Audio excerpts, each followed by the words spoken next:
Well, hello and welcome to the CBN News Live Desk. My name is Dan Andros, and there is breaking news happening out of Israel right now. And there is a new ground incursion underway in Gaza. This is the first time in a couple of months since Israel has held back from there during this ceasefire agreement. But after Israel has said that they've waited long enough for them to respond and bring back hostages, that has not happened. And so now Israel is taking matters into their own hands at this point right now. And I'm joined today by Pastor Jimmy Evans from endtimes.com. Pastor, how are you? I'm doing great, Dan. Thank you. Great to join you today. Yes, and thank all of you who are in the chat. To see a bunch of you there already chiming in. Please make sure you hit in the chat. Just tell us where you're from. We'd love to hear from you. It also helps in the algorithm, helps us get noticed.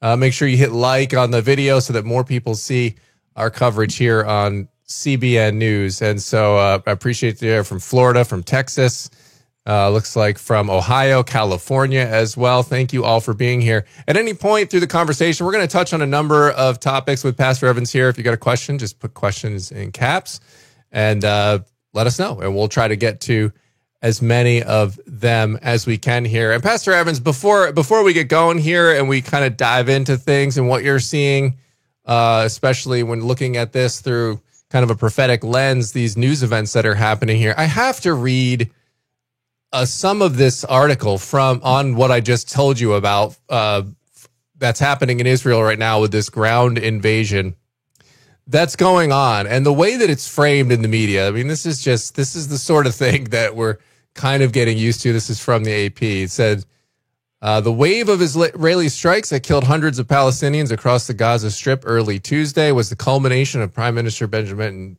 Netanyahu's efforts to get out of the ceasefire with Hamas that he agreed to in January. Then they kind of go on a little bit. And then it says, both Israel and the United States blame the renewed hostilities on Hamas's refusal to release more hostages before negotiations on ending the war proceed, which was not part of the ceasefire agreement. Israel has accused Hamas of preparing for new attacks without providing evidence.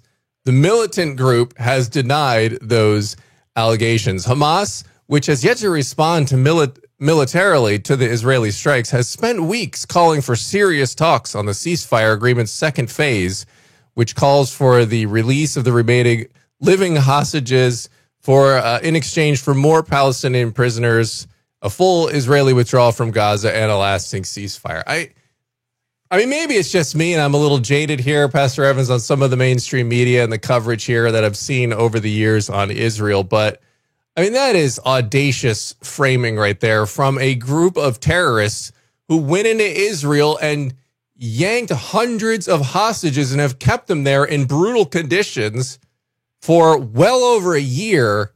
And somehow they're just this military group out here that's just, trying to do their best to negotiate. I mean, it's just ridiculous. And then also them demanding more prisoners. I mean, every time one or two Israelis are released, it's like hundreds of Palestinian prisoners that have been out that are, many of them terrorists, that get released. So I just read that right before we came on the air here. And man, I don't know what your reaction is to that, but I was taken aback even from what I've seen from the media over the years.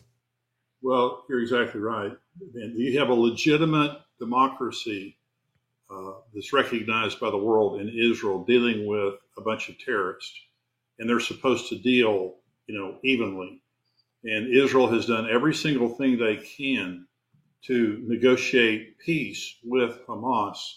Hamas lies, cheats, steals. If they do have a peace with Hamas, they use that peace to reconstitute soldiers, weapons, and also the Palestinian people. And I feel very sorry for many of those Palestinian people who don't want to be there, because it's a living hell in Gaza right now. It's a living hell for the hostages. And by the way, Dan, today the number I saw was there are 59 hostages left. Only 24 are alive. The rest of them are already dead.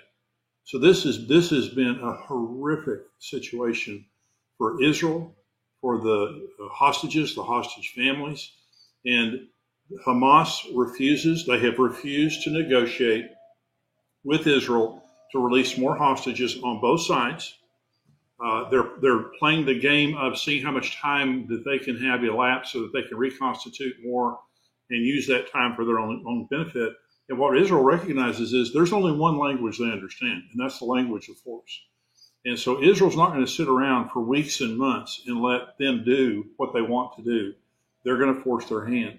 And so this is a limited incursion that's happening right now. It's a very strong incursion by the IDF, but it's limited because what they're trying to do is to make a statement to Hamas that just says, you're going to let hostages go and you're going to negotiate with us, or we're going to just pummel you. And this is, again, the difference between Israel and Hamas. Israel has told the citizens of Gaza how to get out of harm's way. They literally gave them a map and showed them, if you'll go to these areas, you'll be safe. Now, that's what you call a civilized group of people. Hamas, on the other hand, hides among their people. They build their military bases there in hospitals, daycare centers, and things like that. So it's just a group of people with honorable intentions versus a bunch of terrorists and thugs. And this is just, I don't see how this ends well. I mean, it has to end. What Israel's saying is you have to release our hostages. Hamas has to go away, and we have to be guaranteed that the Palestinians do not pose a threat to Israel in Gaza. I don't see how that plays out.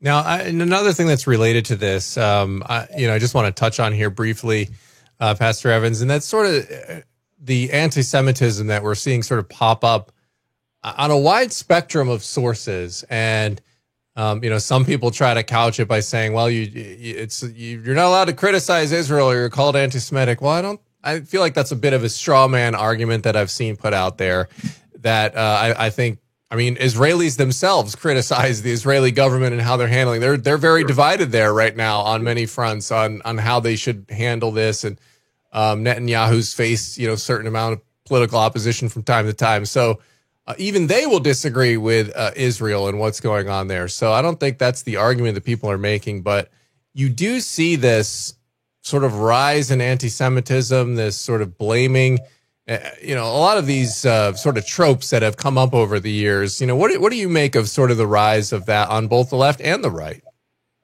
Well, you hear the complaint. People say that it's a racist state, and that, the Israelis are racist. 20% of the Israeli citizens are Arabs and non-Jews. In their Knesset, they have a representative government. 20% of the Knesset is made up of Muslims, of Christians, of men, of women, of gays, and things like that. That's not true in the Muslim world. That's certainly not true in Hamas. And so they are a representative group of people, and they are not a racist state. And right now, Secretary General Guterres came out today and condemned Israel for their incursion into Gaza, but never said a word about Hamas, never condemned them. Israel has been condemned in the United Nations more than all other nations combined, but the United Nations will condemn Israel, but they don't condemn Iran, they don't condemn North Korea, they don't condemn these other nations out there who are state sponsors of terrorism. And it honestly, Dan, and I say this about anti-Semitism is not an ideology, because you really can't articulate these people that hate Israel. You really can't articulate exactly what the Jews have done wrong. Anti-Semitism is a spirit. Literally, it's a demonic spirit. It's just a spirit that hates Israel because Israel's the only nation that God ever created. Genesis chapter 12, when God made a covenant with Abraham, he said, I'll bless those who bless you, I'll curse those who curse you. And that was the beginning of the nation of Israel. And Israel's existence is testimony to God's existence. And literally, I believe that Satan hates Israel simply because he hates God and wants to wipe out, all record of God's existence. So it's amazing. All right, so let's talk about this part of things here with what we're seeing going on in Israel. When you see this, I know you look over at endtimes.com through a lot of these events through the prophetic lens. So what do you make of that on this front? What do you make of this on that front? Zephaniah is a very interesting book, Dan, in the Old Testament, because it's 3 chapters long, And it's the book of judgments. In the first chapter, God is pronouncing judgments on Israel because of their apostasy from the Lord. But then there's some great promises to Israel if they return. Chapter 2 is very interesting because it pronounces judgment on Gaza. It pronounces judgment on basically north, south, east, and west, all the nations around Israel, just kind of a circle of nations around Israel. And it proclaims this judgment. Chapter 3 talks about the return of Christ in the millennial kingdom, talks about the return of the Messiah in the millennial kingdom. And so the book of Zephaniah specifically pronounces judgments on Gaza in the end times and also this circle of nations. So here's what's happening today. Israel is bombing Lebanon. There have been multiple strikes on Lebanon in the past 24 hours, multiple strikes in Syria.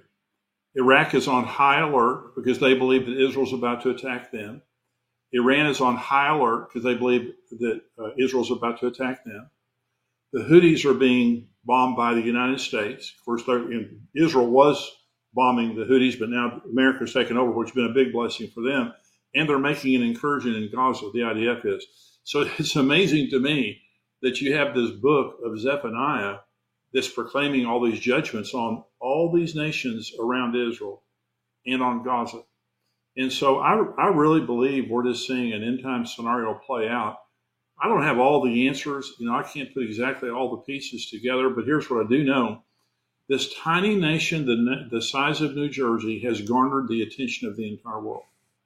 That the EU condemned Israel today, the United Nations, all these countries around the world. Is there any other nation on earth like the nation of Israel?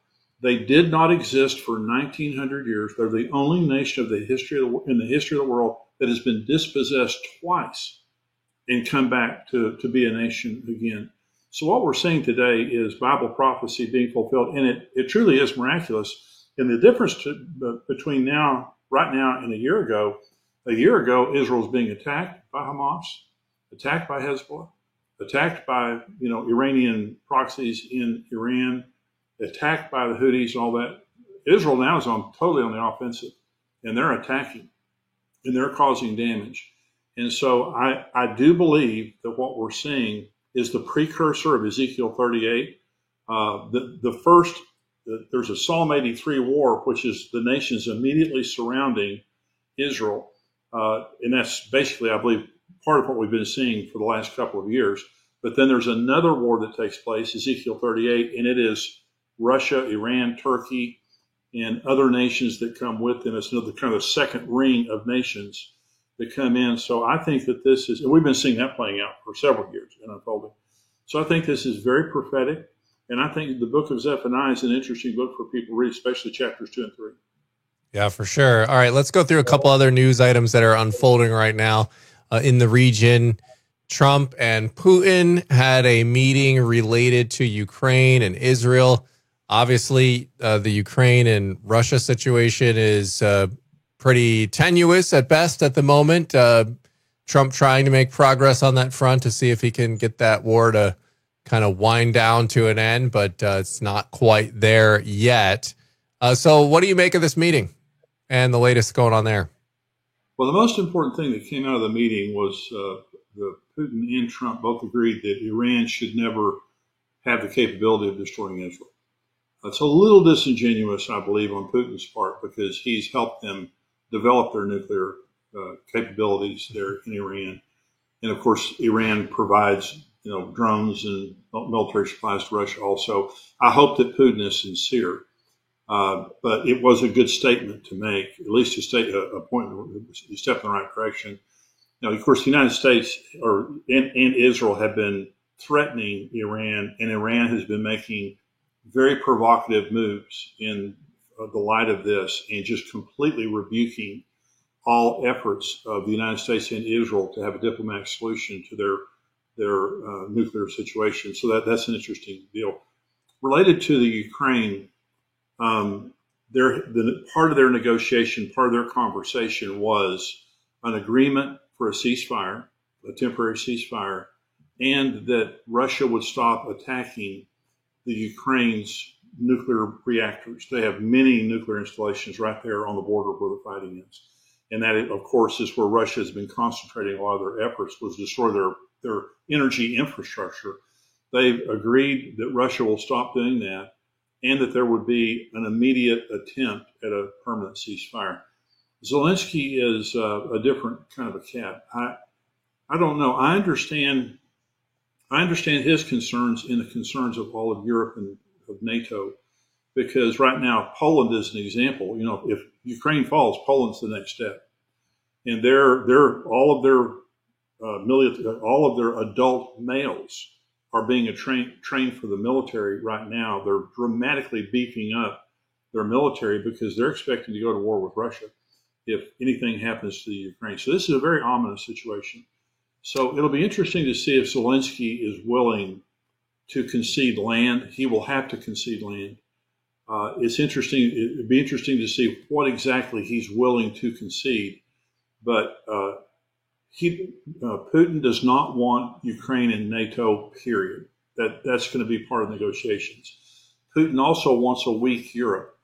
NATO has been greatly strengthened since Russia attacked the Ukraine in 2022. So I think more than ever before, especially in Europe, they understand the importance of NATO and the importance of all the nations in NATO being militarily prepared for aggression from Russia, because Putin is very aggressive. So I hope that they can make a peace. It's in everyone's interest for them to make peace, because a lot of people are being killed. This is draining both nations militarily and economically. But I know one thing, and that is that President Trump will not continue to pump billions of dollars into Ukraine without some action. Yeah, absolutely. All right, let's talk about this warning to Iran that has happened now. I mean, you've got the attacks. I mean, I think we talked maybe a week ago that Trump had warned Iran, and then you have the whole situation with the Houthis going on. So those attacks are escalating there. So what do you make of this, the latest with Iran? Very, very serious. The Houthis have controlled the Red Sea area where Yemen is that's where the traffic for much of the world's commerce comes. And so they have greatly affected world commerce. The economy of the world has been changed by the Houthis. They're in a very powerful position. I read an article this morning, 10% of the world's cargo is being damaged by the Houthis as it goes through the Red Sea. They're attacking ships. They're firing on these people. And Trump is just saying, this is in our interest. This is in the strategic interest of the United States to get rid of the Houthis. But again, Iran has been supplying intelligence and military aid and economic aid to the Houthis. And so Israel fighting off the Houthis was a real problem. Israel has a lot of military might. Well, we are sending 3 additional carriers to the Middle East right now, the United States is. And so President Trump is sending a message. And that message is, you are not going to defy us.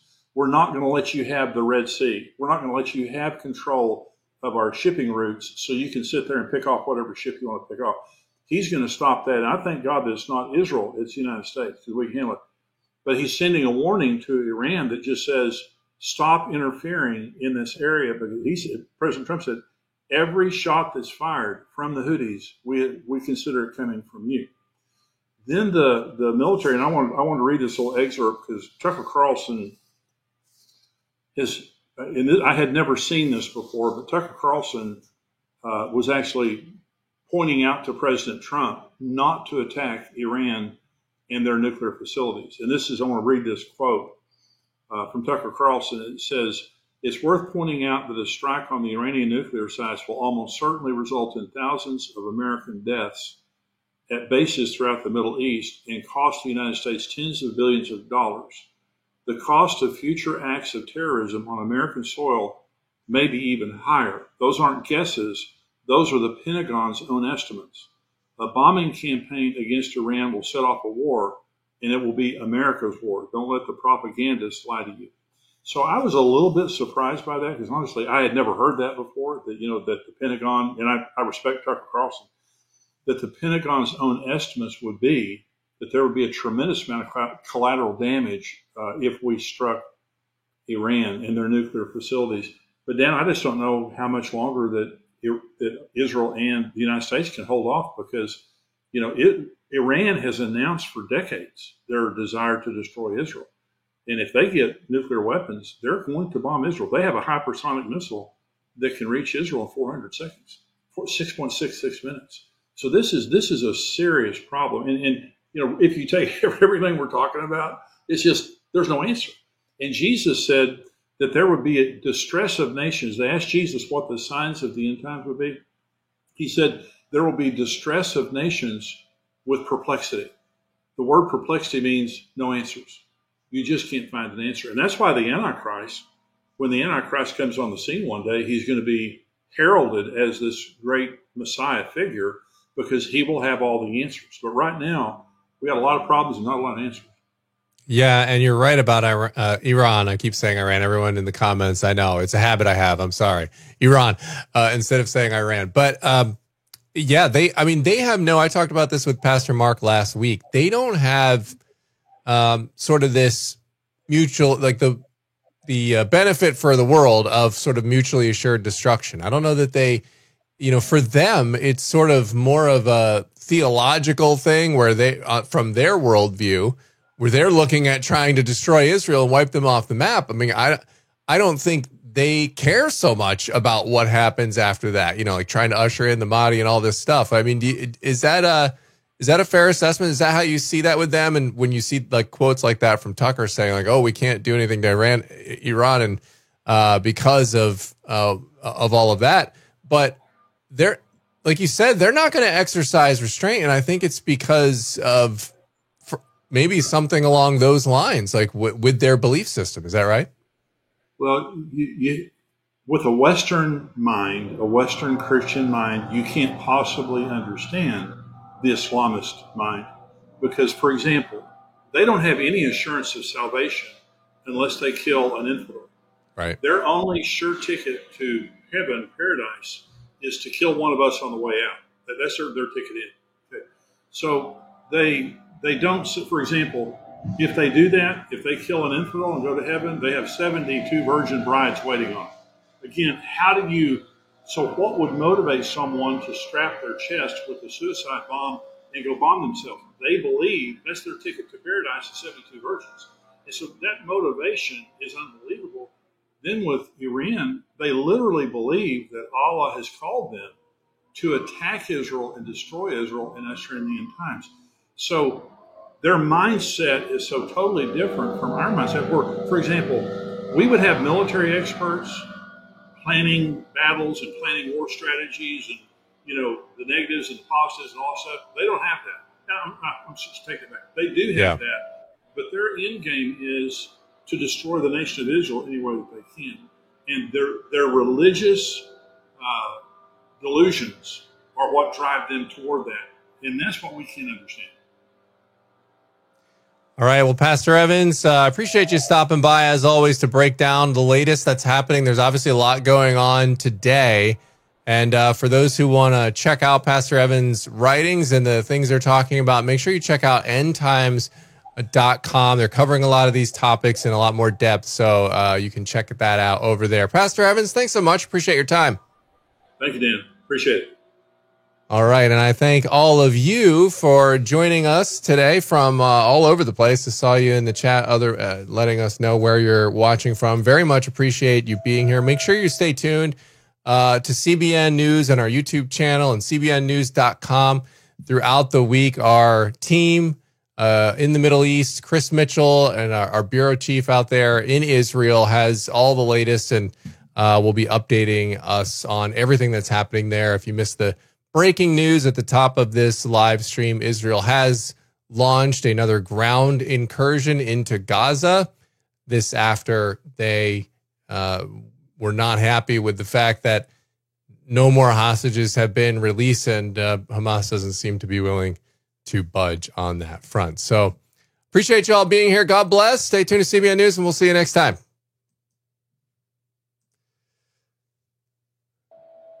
All right, I think we are clear. So